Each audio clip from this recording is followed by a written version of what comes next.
नमस्कार, मैं सुष्मिता मिश्रा। आप देख रहे हैं 4 PM news network.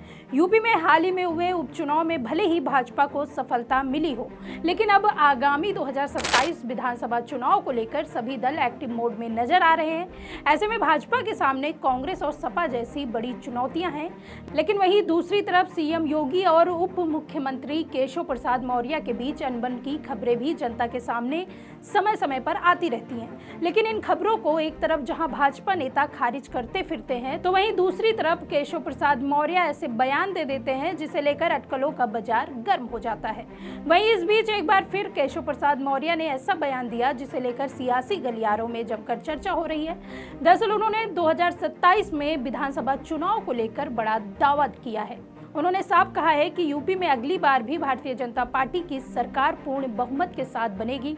Deputy CM ने सपा पर निशाना साधते हुए उसे डूबता हुआ जहाज बताया और कहा कि अब ये पार्टी समाप्तवादी पार्टी बन जाएगी। उन्होंने यूपी के आगामी विधानसभा चुनाव फिर बीजेपी की जीत का दावा किया और कहा कि 2027 में तीसरी बार 2017 की तरह भाजपा सरकार की सरकार बड़े बहुमत से बनने जा रही है। समाजवादी पार्टी का भविष्य अंधकार में है। उन्होंने और क्या कुछ कहा, आप इस वीडियो में देखिए। 27 में तीसरी बार भाजपा सरकार 2017 की तरह बड़े बहुमत से बनने जा रही है। समाजवादी पार्टी का भविष्य अंधकारमय है, उसकी नाव में बड़ा सा छेद है। उसमें जो बैठे हैं अभी भी उतर के भागने की तैयारी में कि डूबने वाली है। समाजवादी पार्टी समाप्तवादी पार्टी। अब इस बयान के आने के बाद सियासी गलियारों में ये चर्चा होने लगी है कि ऐसी क्या वजह है जो केशव प्रसाद मौर्य 2022 के विधानसभा चुनाव में हुई जीत का जिक्र न करके 2017 के चुनाव का जिक्र करते हैं। हालांकि यह पहली बार नहीं है जब उन्होंने ऐसा बयान दिया हो। बता दें कि पिछले साल जुलाई में उन्होंने सोशल मीडिया प्लेटफॉर्म एक्स पर यूपी के डिप्टी सीएम केशव प्रसाद मौर्य ने अखिलेश यादव पर कटाक्ष करते हुए उन्हें एसपी का बहादुर कहा और कहा था कि देश और प्रदेश दोनों जगह बीजेपी का मजबूत संगठन और सरकार है। उन्होंने सपा के पीडीए फार्मूले पर निशाना साधा और इसे धोखा बताया था। इस बीच केशव प्रसाद मौर्य ने यह भी दावा किया था कि भाजपा 2027 में होने वाले राज्य विधानसभा चुनाव में 2017 के परिणामों को दोहराएगी। यूपी में सपा की गुंडागर्दी की वापसी असंभव है। भाजपा 2027 के विधानसभा चुनाव में 2017 को दोहराएगी। इसके साथ ही बता दें कि मौर्य का ये बयान ऐसे समय में आया जब उनके और मुख्यमंत्री योगी आदित्यनाथ के बीच मतभेद की अफवाहें चल रही थी।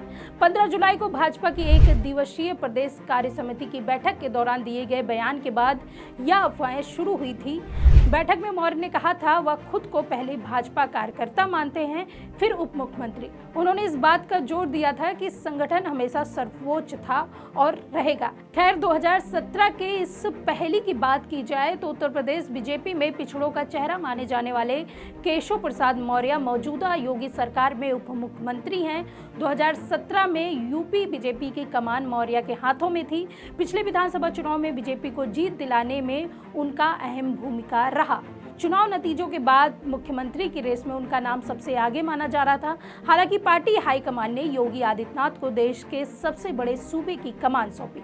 वहीं अब से तकरीबन 4 साल पहले की बात की जाए तो ऐसी खबरें चल रही थी कि भाजपा सीएम योगी को हटाना चाहती है। चर्चा हुआ कि सीएम योगी आदित्यनाथ को बीजेपी आलाकमान पद से हटाना चाहता है। यह टाइम 2022 के विधानसभा चुनाव के करीब 9 महीने पहले का था। हालांकि उन्हें पद से नहीं हटाया गया था, जिसके बाद जुलाई 2024 में अब फिर से यह खबरें चली कि यूपी बीजेपी में सब कुछ ठीक नहीं चल रहा है। केशव प्रसाद मौर्य के कार्य समिति की बैठक में दिए गए बयान ने इन सबको और हवा दे दी। मौर्य ने कहा था कि संगठन सरकार से बड़ा है, संगठन से बड़ा कोई नहीं है, संगठन सरकार से बड़ा था, बड़ा है और हमेशा बड़ा रहेगा। जिससे ये साबित होता है कि सीएम योगी और केशव प्रसाद मौर्य के बीच में सब कुछ बेहतर नहीं रह पाता। वहीं अगर केशव प्रसाद मौर्य की बात की जाए तो उत्तर प्रदेश की राजनीति में केशव प्रसाद मौर्य का कद का दूसरा ओबीसी नेता नहीं है। वह पिछड़ों के सबसे बड़े नेता बनकर उभरे हैं। इसी वजह से पार्टी उन पर भरोसा करती है। केशव प्रसाद मौर्य को राज्य में मौर्य और कुशवाहा वोटर्स को साधने के लिए भी पार्टी ने उन्हें जिम्मेदारी दी। गैर यादव वोटर्स को एकजुट करने में केशव प्रसाद मौर्य का योगदान काफ़ी अहम माना जाता है। उत्तर प्रदेश के कुल वोटर्स में ओबीसी वोटर्स की हिस्सेदारी करीब 45% के आसपास है। ऐसा कहा जाता है कि यादव वोटरों का एक बड़ा हिस्सा समाजवादी पार्टी का समर्थक है। बीते चुनाव की बात की जाए तो उन्हें लगभग 14 साल से प्रदेश की सत्ता से बाहर रही भारतीय जनता पार्टी ने साल 2017 के विधानसभा चुनाव में बहुत बढ़िया प्रदर्शन किया। बीजेपी को करीब 325 सीटें मिली थी। इसके बाद उन्हें मुख्यमंत्री पद का बड़ा दावेदार माना जा रहा था। हालांकि उन्हें डिप्टी सीएम पद से ही संतोष करना पड़ा और योगी आदित्यनाथ को सीएम पद की कुर्सी मिली। उत्तर प्रदेश के डिप्टी सीएम केशव प्रसाद मौर्य ने साल 2022 में फिर से सिराथू से चुनाव लड़ा और इस बार वह समाजवादी पार्टी की पल्लवी पटेल से हार गए। चुनाव में हार के बाद भी पार्टी ने उन्हें फिर से डिप्टी सीएम बना दिया, जिससे ये साबित होता है कि केशव प्रसाद मौर्य की भाजपा में क्या अहमियत है। ऐसे में यूपी उपचुनाव में मिली जीत के बाद भी केशव प्रसाद मौर्य ऐसा बयान दे रहे हैं जिसे लेकर सियासी गलियारों में अटकलों का बाजार गर्म है। ऐसा माना जा रहा है कि आगामी 2027 का विधानसभा चुनाव भाजपा के लिए भी आसान नहीं होने वाला। फिलहाल के लिए इस खबर में इतना ही। नमस्कार।